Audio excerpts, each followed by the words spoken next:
আজকে আমি আমার ড্রাগন গাছটা লাগানোর ব্যবস্থা করে নিয়েছি, কারণ ড্রাগন গাছটা একসাথে অনেকগুলো গাছ ছিল, কেটে দিলাম, কারণ এতগুলো তো একসঙ্গে লাগানো সম্ভব নয়। আর এটাতে অনেক শিকড়ও আছে, এটা লাগিয়ে দিলে অনেক সতেজও আছে, তাড়াতাড়ি হয়ে যাবে।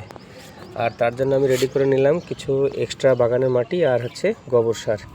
আর তার সাথে আমাদের এই যে এটা একটা প্লাস্টিকের ধামা, যেটা এখন আর কোনো কাজে লাগে না, পড়েছিল। তা আমি কিছু ছিদ্র করে নিয়েছি, ছিদ্রের মাঝে দিয়ে দিলাম আমার পুরাতন টবের মাটি। টবের ভাঙা যাতে এগুলো জলের ছিদ্রগুলো বন্ধ না হয়ে যায়, তার জন্য এগুলো দিয়ে দিলাম। এখন আমি এগুলো দিয়ে দেবো মাটি।